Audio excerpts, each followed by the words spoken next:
corner of the map, where we are going to have ourselves the red Protoss player, the youngster, the newcomer to the tournament. It's not often we say that in StarCraft 2.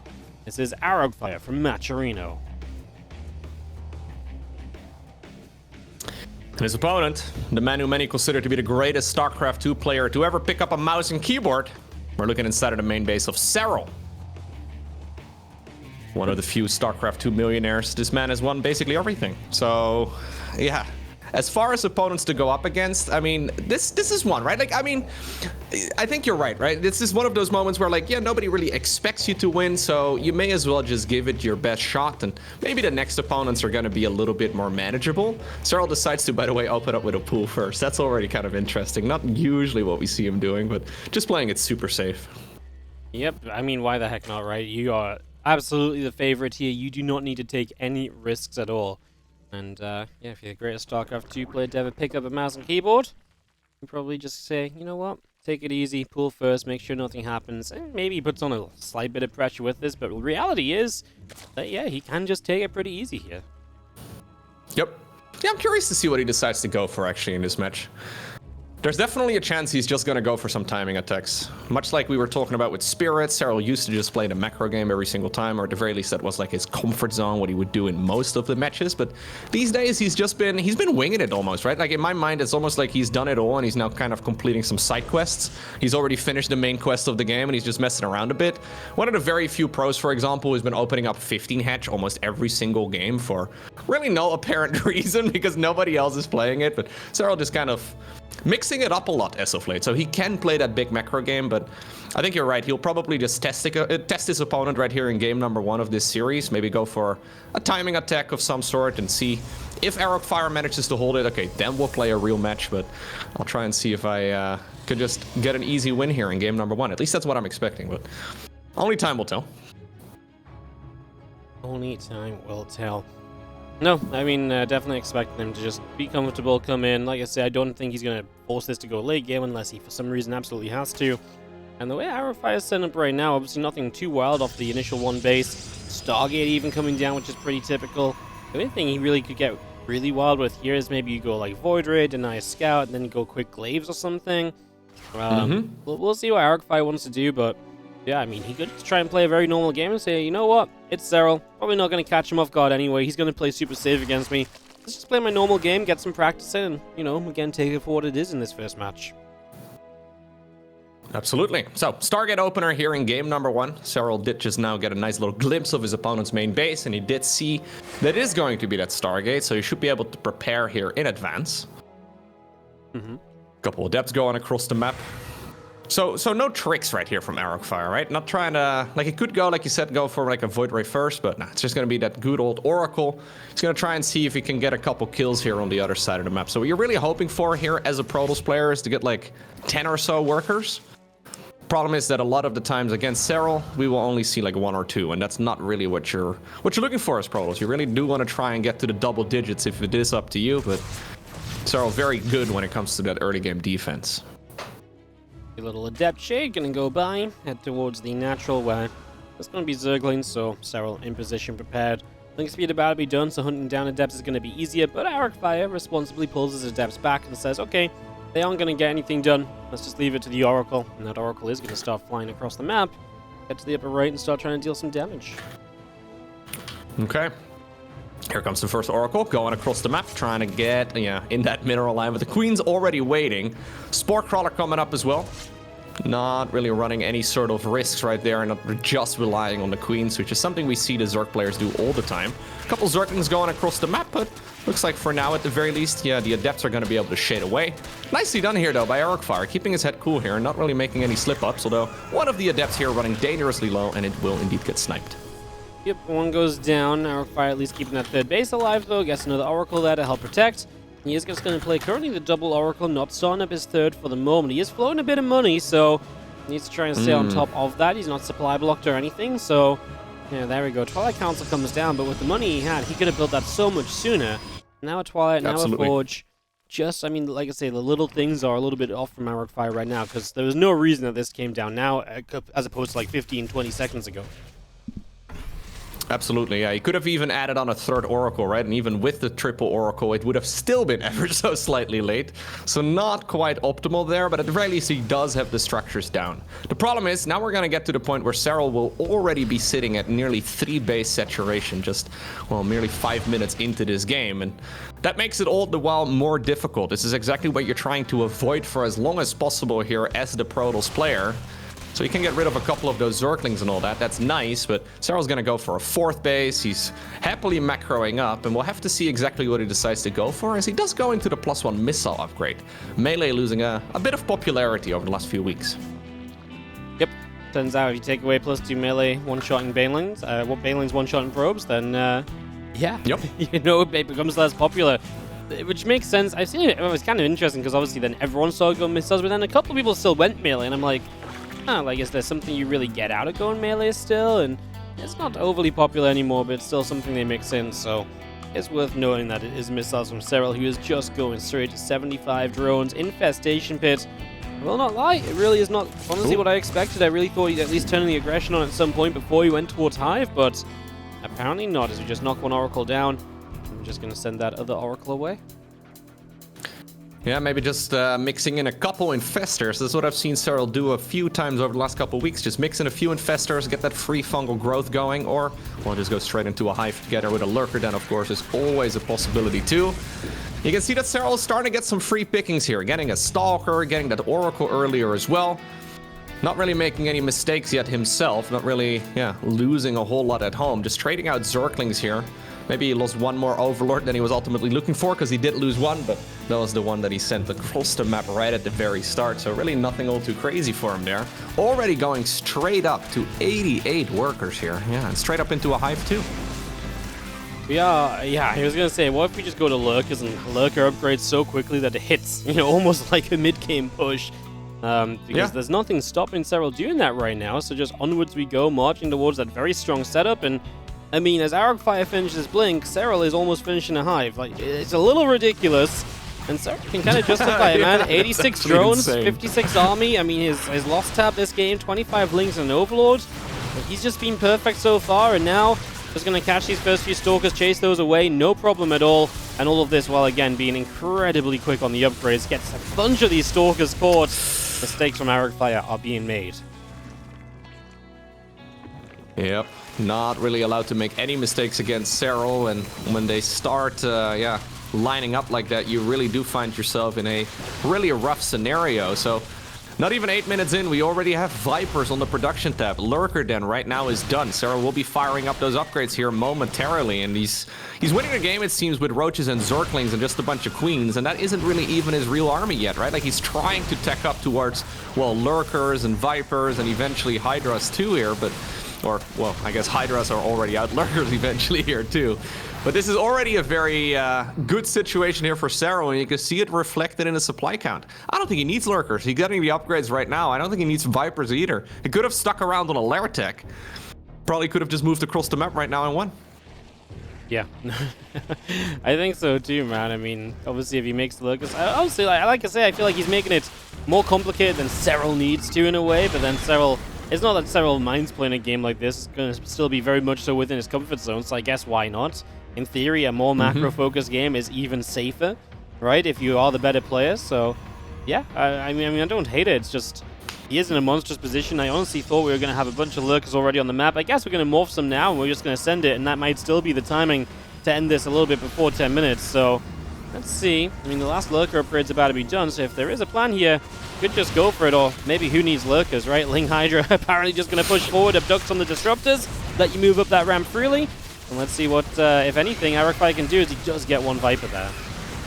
Yeah, Disruptor coming as well from the right side of the screen. There's another one of them getting abducted, though, and Zerglings are going to town everywhere. Pretty decent detonations here, all things considered, but Arrogfire just doesn't have the numbers here. GG is cold, and Serral does Serral things. This is what happens when, well, a very highly ranked Protoss player goes up against Serral, and he's not, well, literally Showtime or Hero or any of the actual top dogs. Yeah, no, it's kind of ridiculous just how quickly he is just able to do whatever he wants. He is just off and away, like he does not slow down for a second. like I say, he didn't even use the lurkers, and he had all the lurker upgrades complete for that moment in time. So like he could have had an even better army. He just like, oh, that entire build led up to lurkers. Like that was the plan, and he didn't make lurkers because his opponent already died. That's like that is, that's like essentially what he was going for, and it's he the didn't clip. need him at all. It's the clip when it's someone's like, "Why don't you play macro?" He's like, "Well, I tried to play macro, but I accidentally won." You know, I was playing for the macro. I hate it whenever I accidentally win games. Accidentally win the game trying to macro up. Yeah, no, that's a little bit bonkers, of course, and in the end, Serral just picks up a pretty simple game one, which we expect. You know, at the end of the day, this is kind of what we know is probably going to happen. He's the champion versus someone who's in their very first season of this tournament. This, you know, the level of, you know, these guys, there is a disparity there, and that's just how, you know, tough it is over in Europe, right? So definitely an interesting one. We'll have ourselves hard game too. Yeah, what do you think exactly went wrong right there for Arrogfire? So it wasn't really like one thing, I guess, that broadly went wrong here, but we didn't really see any damage from the Oracles. We didn't really see the Adepts getting damaged done. We had some money in the bank. Twilight Council a bit late. I guess everything just added together. I think you just summarized it, right? Like, you know, Serral was invulnerable while being greedy. That's the main thing, right? Like, he was being greedy and took no damage. And then on top of that, Arrogfire wasn't perfect in his own build. So what was, you know, while Serral was playing a perfect game and going beyond that because he did what was, you know, expected of him and more because of that greed, he got away with all of that, and Arrogfire didn't find anything. You know, the first Blink Stalker timing, what happened? You know, we lost about 6 Stalkers and killed a Roach, if that. So, you know, but that, you know, that attack is obviously a knock-on effect of the Twilight and the Forge being a bit late, right? I mean, if you're Blink and +1 are finishing when the Zerg's Hive is halfway done, it feels like you should do something, and if you don't do something, I think it was more than that even, man. Yeah, exactly. I think his Hive was like almost finished when he got across the map with Blink.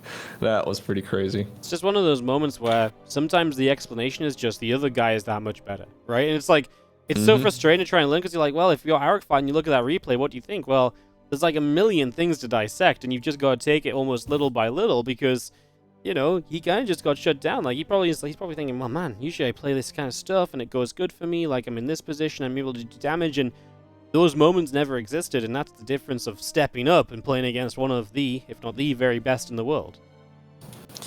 So apparently Arrogfire's peak MMR is at 6.5k MMR, a little bit higher than that.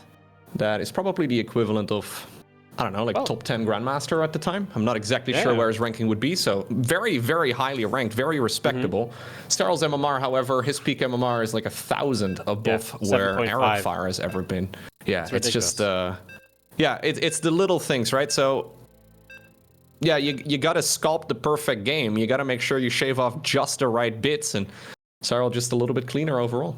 I mean, 1,000 MMR is a lot anyway. But to find 1,000 MMR from how good 6.5 is to like 7, like it's just ridiculous. Because you're winning like 3 points at a time, and you're playing games like, you know, you're playing matches against guys like Clem, right? You're playing Showtime in all your matches. It's very rough. It's funny because like 1,000 MMR is like the difference of like, hey, I can, you know, at our level it's like, hey, I can do my build properly, and you don't quite know the timings or something. You know, that's 1,000 MMR to us. But then 1,000 MMR at their level, when they already played such a high, like, you know, to find that difference is ridiculous, and that's what was obviously so impossible in a way to kind of match. So yeah, very I mean, just very rough series here so far. Let's see if we can turn it around. The Red Pros player in the bottom right from Matcherino is Arrogfire. His opponent, up here in the top left of Hard Lit, it's Serral.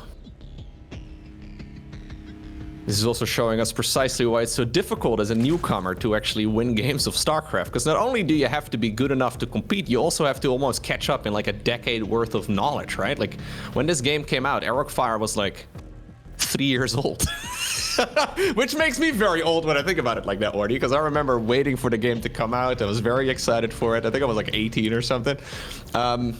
Yeah. I remember we at some point, I don't remember if this was Arrogfire or not, but we were talking about the Mothership Core, and there was a very young player who was like, what's the Mothership Core, guys? What is this unit? Many phases of StarCraft have never been experienced. I actually remember that. I was just thinking, like, if Arrogfire was born in 2007, like, man, I was living like my peak teenager years back then, man. Yeah. he was just born. That's actually crazy. Unbelievable. Yep. And now he would destroy both of us with his eyes closed on the ladder, Wardy. Oh, speak for yourself. Well, maybe not with his eyes closed.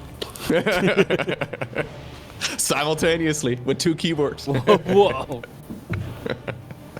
Alrighty, Heartlet, do you think we're going to see any differences here? I mean, Arrogfire is not really the player who mixes it up a ton, so I'm not really expecting him to suddenly, you know, go for like a Void Ray cheese or something crazy like that, but playing a macro game against Serral, it's like you're hitting a brick wall. How in the world do you beat him in a straight up game? I mean, obviously, if the cheese is not really something you practice and it's not really what you enjoy playing, you may as well just take this as like an opportunity to learn and really see how far you are from like the absolute top dogs, right? Like this is a good opportunity here to really measure yourself against one of the very best players. But yeah, I'm curious to see here what Arrogfire is going to go for. It's just it's once again just a Stargate opener. I don't blame him for it, but it's an uphill battle. Don't blame him, but I don't love it. You know, like yeah. But then the thing is, like, what does Arrogfire do here that you say, oh yeah, I love that from him? I actually don't think anything. Yeah, no, true. Because you know what? Serral is one of the absolute best at. He's really good at figuring out what you're doing. Like, we see the very rare occasion, like I think of like Serral Creator in Gamers 8, right? Where Serral actually did misread the scout and he didn't see the, you know, the 8 gates that would come in off what a 2 base or whatever. But like, usually Serral is just so good at figuring out when something is off. He knows all of the little things to watch for, and that's what's made him so impenetrable over the years, because we've seen great players who are very good in the macro game, almost undefeatable, and people still cheese him out, right? And that just doesn't happen to Serral. He's so resilient, and that's always been one of his absolute strengths, that he's good in every phase of the game. He will not die early. He's great in the macro game, and he's not even afraid to mix up and be aggressive himself sometimes. So, I mean, that's what makes him just a great player, because he is such an all-round player, quite frankly. Absolutely. So that's 2 adepts going down right there for just 2 drones. Again, not the end of the world, but it's the little things that add up together in a game of StarCraft 2. And against players like Serral, you're really not supposed to make that many of those mistakes, right? Now suddenly, the Oracle is going to have to play some catch-up. Problem is, now the Zorklings are going to be able to go across the map because there's no adepts at home to defend, and that means that the Oracle can't go across. Serral running around, just harassing a little bit, showing that he's not afraid to attack that probe and otherwise the Nexus, so he's forced the Pulsar Beam right there to get activated on that Oracle, and that now means the Oracle is basically without energy. The Oracle has not been able to really work on the other side of the map. Spore Crawlers are going to be done. There's already going to be a load of Queens out, 5 of them available right now. 6th one is coming. So this is one of those moments where, yeah, the 2 adepts in isolation aren't that big of a deal, but it's what they represent going forward as well, right? So, okay, now finally they get some damage in, but we see some Zorklings on the other side of the map as well. It's that, okay, that's just an Overlord flying in. I was getting a little bit concerned right there that we got Lings in the natural, but not quite. I do like how quickly the adepts got the damage done, though, at least, right? It was like 330, you get 2 drones, so that part maybe makes it not so bad of a trade. A little bit of disruption, drones running around for a moment or 2 as well. But yeah, you're right, you know, it then leads into, like, making it difficult afterwards. You don't have the constant threat of the adepts, you know. Yes, they did the damage early, but now they're not there anymore. And we do see 2 more adepts going to threaten, but the Lings are very much on top of that. They're going to send it. That's just not a call you can make against Serral, and yep, that should have been a cancel. There's no way you commit to that, and the Oracles try and dive in again, and they are going to be the real saviors so far. They find 4 more workers on top of the damage they've already done. That's now 9 workers dead this game. It's much better for Arrogfire than it was in the previous game. Yeah. No, absolutely. Those Oracles making the game look a whole lot better. Serral actually now going into 4 Overlords together with Overlord Speed, which is a bit of an interesting one. Small little supply block maybe, or maybe just preparing here for a lot of unit production. I'm not exactly sure. Or it could be a mistake, Wardy. Nah, he's actually preparing for unit production. Never mind. I thought for a second he made an error, but no. I think we're going to bring the Queens. We are going to bring the Queens. The drop load gets going. Overlord Speed's about to be done, and yep, so I was like, okay, you know what? I played a fairly safe game 1 while being mega greedy, but like I was never in trouble. This time I feel like I know where you're at. I feel like I'm just going to kill you with the timing, because I reckon Serral probably felt out in the last game. It's like, okay, I feel like things are a little bit late for you, right? So I feel like this time he just says, cool, let's go for it. Catches a few Stalkers, forces a recall. That's 2 dead Stalkers, painful. And the energy of a recall gone. Yeah, he needs those Oracles at home ASAP, because the Queens are here ready to go. He's actually killed a decent amount of workers this time around, though. Getting 9 drones on the other side of the map is nice, but you really need those Oracles right now for base defense. That's another Stalker going down. Immortal starts up right now, but we're slowly just dropping that creep forward here. Transfusion as well on the Dropper Lord. That Stasis Ward is not going to happen, and well, even though I like the harassment a whole lot better in this game here from Arrogfire, it also was certainly a costly one. Yeah, this is too much. GG is cold, and Serral obtains another win.